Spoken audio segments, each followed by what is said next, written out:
Okay, next news story, and John's VR Odyssey continues. You're welcome, mate. There were a couple of announcements this week. There was the announcement that Resident Evil 4 VR is coming to PSVR 2, but there's actually a pretty big announcement from Valve that MetaQuest is going to be getting Steam VR support. Steam Link, I believe, John. Fill me in Yeah. here because I can't, haven't Parse got it. all the Yeah. details to hand. So that actually is a new thing that they added, and right when that went live, I popped on the Quest 3, went into the App Store on there, and sure enough, search for Steam Link comes up. So basically this is like Valve's own version of, I guess, the Air Link feature that's on the Quest, or also simulating what you can do with virtual desktop. So there's now basically 3 good methods, maybe more, but there's 3 that I've tested for wirelessly linking your Quest to the PC, allowing you to enjoy the full PC experience wirelessly. And my first impression from Steam Link is that the image quality is better than what I've managed to achieve with the Oculus or the Meta Air Link, whatever they call it now. Okay. It looked really good image quality wise, but I was doing some testing with Half-Life 2 VR because it's a very light game, and just strafing back and forth and looking at the motion clarity, and the motion clarity is fine across the board, but I was getting more like stutters, not horrible, but little stutters here on with the Steam Link versus virtual desktop. Right.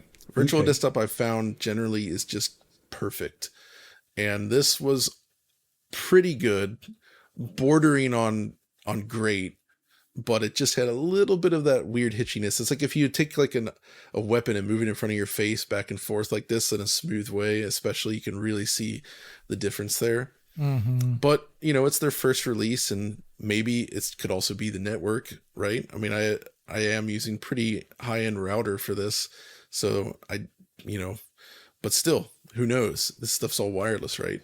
Virtual desktop's still the way I'm going to go for now, just because of perfect fluidity with it. But this seems very promising, and I've heard some other people saying, "Oh, I'm not seeing stuttering at all." So maybe that's the case. Maybe they just don't notice it. I can't say, but it's cool that it's there. And basically, the difference is like with virtual desktop, here's the way they work. The Air Link brings you to the old style Oculus front end that was originally implemented for the Oculus Rift, right? So that's a PC version of the front end. And then you can bring up your desktop and Steam from there. Virtual desktop has its own thing where it brings up a giant floating version of your desktop, and you just hit one of the buttons and it brings up its own UI, which lists all of your games right there on the screen. And I actually find that really fast and convenient to get into games. So virtual desktop's awesome for that. That was It's just going to be very, my very question. I was going to say, like, which one's more intuitive and user friendly? Yeah. Definitely virtual desktop, for that reason that it's just it slides out over your desktop basically, but it's like native to that app, and it just lists all your games right there, and you just click on them and go. And it even lists stuff from the Oculus app that you can boot through virtual desktop. The Steam Link version then basically works like normal Steam VR. It's like basically pressing the VR button on Steam VR. Brings up the menu, drops you into the Steam home, and you just go from there. So all 3 work fine. They all have slightly different entrance. You can still get to Steam home from within virtual desktop, by the way, so you have all access to everything you could want. Yeah. But Steam Link basically provides direct access to the VR home within Steam. And yeah, I'm still enjoying VR stuff lately. I've been playing through Bone Lab finally and enjoying that. I don't think it's as good as Boneworks, but it is still interesting, and there's a lot of cool stuff in there. Been going through Half-Life 2, like I mentioned, Half-Life 2 VR from the PC, which is weird because when you put that game in VR, you suddenly notice all the flaws in the assets in a way that you don't really see when you're playing it on a flat screen. Like, oh, these railings, it just looks like 3 things that aren't actually connected together, and it's like 2D textures, and it kind of breaks the image a little bit, and it really shows like, wait, maybe VR games running natively that are designed for VR look better than I give them credit for. Yeah. So when you bring these 2D games that look amazing normally, and it's like, oh, it still looks good artistically, but the seams kind of show through. You can see where they simplify things. but it's still cool to play. And the implementation of Half-Life 2 VR is really, really good. You have full weapon reloading. You know, it brings it a little bit closer to Alex, though without obviously the granularity of the interactions. But because it's such a light game, you can just crank up the res like super high. So I was doing like something like 5500 by 5500 per eye, which is way over 8K. With with MSAA on top of that, because why not? It is just stupid, because whatever, the PC does not break a sweat. It's like, this is easy, I can run this. You want 16K, go for it. Is my feeling, versus Half-Life Alyx, which is still, it's not the lightest game. It's really heavy on RAM, especially. Interesting. But yeah, that's enough. That's my VR stuff lately, and I'm also excited for Resident Evil 4 VR on PSVR 2. And PSVR 2 I actually pulled out again this week because I've been using the Quest a lot. But now that I'm doing this GT Forza thing, I was like, I'm going to play some GT7 in VR just to make progress to unlock one of the tracks. And going back to PSVR 2 is weird, because I think the headset is significantly less comfortable than the Quest 3 with the Pro Strap. Right. But it's still comfortable enough. But what the PSVR 2 does so well is it really blocks out all the light from within seeping into the headset. And when you're in there, because it uses OLED screens, it can do absolute darkness. And it also can do really bright highlights. And you don't get that kind of dynamic range on any of these other headsets like the Quest, which are LCD based. And, that is a strength of PSVR, is it's basically just get this intense contrast thanks to the OLEDs. That's really, really nice. But image quality was significantly worse than I remembered. Like, it's fine, it's good, but it feels like PSVR 2 is more in the Valve Index range, maybe a little better, but it's more like Valve Index in terms of clarity. Whereas when you go to the Quest 3 is a gigantic leap up.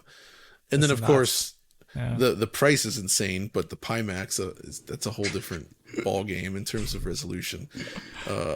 But not really fair to include. Any thoughts on the Resident Evil content from the trailer we saw? Any sort of enhancements or changes that you think have been made since the last? Resident Evil Village, wasn't it? VR, Village. Oh, so this is interesting because I've also been playing Resident Evil 4 on the Quest natively, which is an interesting version. Obviously, this looks like it's going to be the same thing as Village, where it's taking Resident Evil 4, the new game, and making it work in VR, and not just like slapping it in like Resident Evil 7 did, which it was all right for the time, but this is real integration of real world like physics and objects that you physically hold and manipulate. And I think because RE4 is so much more action based than Village, it's going to feel better to play and be more interesting and fun long term. So I'm also having a lot of fun with the old Resident Evil 4 VR on the Quest. It's much more action-based game. Very satisfying to play. Like, I really realized when I get to that, at the first chapter break, I guess, when you're in that area in the valley with all the bridges strung between the canyons, like leg shotting dudes and making them fall off, and just doing all these pinpoint precision shots in VR feels so good. So I can't wait to do that on PSVR 2, but I also am going to have a hard time getting used to the cord again. Like, once you've gone wireless like this, that sucks, man. I don't like cords anymore for VR. Like, cut that cord. It sucks. Like, that's a real problem, because when you're turning around and moving all over the room, it just constantly gets in the way. Do you think this is one they'll actually bring to PC VR, or will people have to just not have it like the other ones? I wish. I wonder what that's about. There's no announcement. I don't know. Maybe it's some deal with Sony. Who knows? I suspect not, based on what's happened in the past. Have they ever brought the Resident Evil stuff officially to PC? Other than that RE4 thing that you're talking about, and that's not really PC. That's Quest. No, that was Quest. That's Quest native. Yeah, no. I have no idea. No. That sucks. You're right. I would love to see this on PC as well, because then you could play it wirelessly. But the more I experience it, the more like I feel like PSVR 2 was really good hardware, but it could have made such a bigger impression if it was wireless. But then again, as we've seen with the PlayStation Portal, maybe that would actually Not be a good idea. So, Well, I honestly think that if there was a wireless link option available, it would have been built into the system, at a much more fundamental level in a similar way that it was in the Wii U. If there was a wireless link for the PSVR 2, there are certain latency requirements and image quality requirements, and it could have actually sorted out the Portal problems as well, right? you're right. It would have killed two birds with one stone. You have the full wireless VR, and then the Portal is actually a device that's good. Right. Yeah. So, cable and remote play, that's what we got. Yeah. So anyway, Okay, well, that's enough VR yeah. for now. Enough I VR, still love VR. VR is Lately, it's great.